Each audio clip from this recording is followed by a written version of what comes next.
Hello, Benjamin. Can you hear me? Yeah, I can barely hear you, but we can make it work. What's on your mind? I just want to touch on what you're talking about. That some on the far left, they are our civil rights, black people's rights to vote, multiculturalism. That's what they want to put on the line. Because if you are really a progressive, you should support. You should be very unapologetic in supporting diversity and supporting multiculturalism. Go look on Michael Tracy's feed right now. Tell me, is that a progressive that supports multiculturalism, that supports diversity? In my opinion, any Democratic nominee should be unapologetic. Should be unapologetic in diversity, in multiculturalism. That's what progressive values stand for. I don't give a damn about Wall Street. We need a progressive that's going to punish these police unions and break up these police unions. Give me a fucking, give No, me it's a fine. Wall Hey, man, Street you neoliberal. called on my show at night, so you know I've been I'm cussing sorry, all night. bro. Go ahead. Okay. Give me a Wall Street neoliberal hat that's going to punish these police unions, that's not going to appoint a white supremacist as an attorney general, that's not going to appoint Chris Kobach. That's what these people call identity politics, bro. I'm sorry, just go look at some of these guys' feed, Jimmy Dawes' feed and Michael Tracy's feed. Are these progressives? Come on, bro. Anybody that says that is a lie. Our black people, they should not sacrifice their rights for the greater good.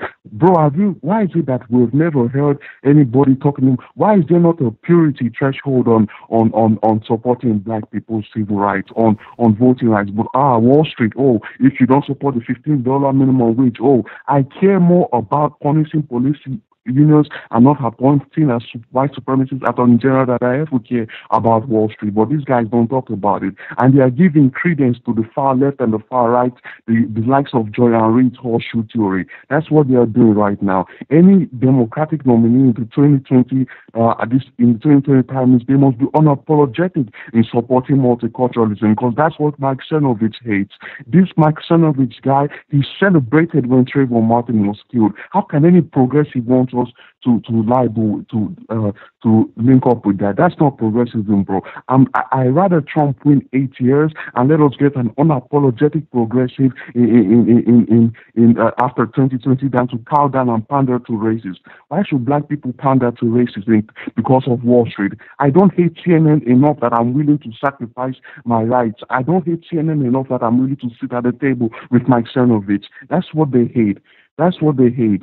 So I'm ready for Trump 8 years, but I'm never going to sit down with the likes of this guy who ridiculed Trayvon Martin. Anytime a black people is shot, they celebrate. Look at these guys to the feed. Look at Mike Cernovich to the feed. They celebrate our deaths. It's fun to them. I'm never going to settle down for them because I don't like what Chris Cuomo on CNN. This is life and death.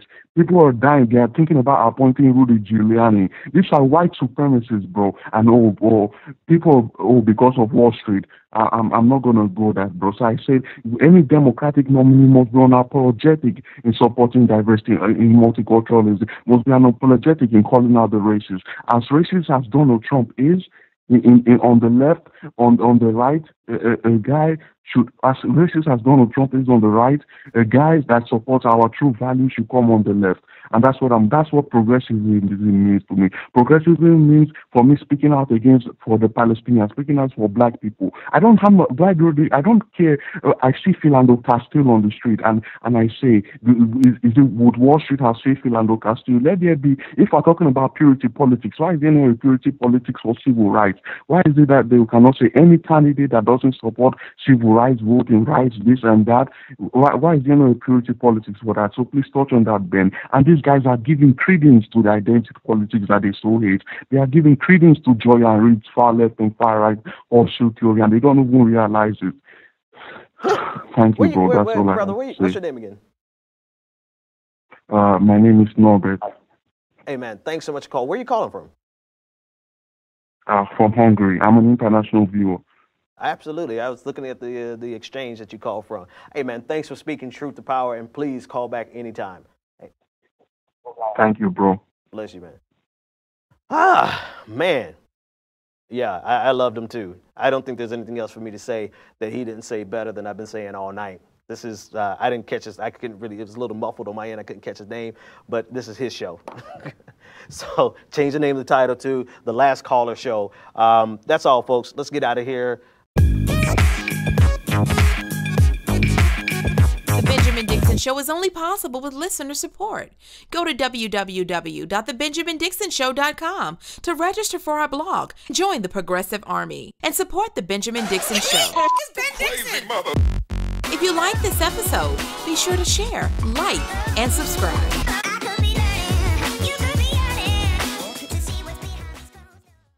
Consider becoming a Patreon. Go to www.patreon.com/The BPD Show and support The Benjamin Dixon Show.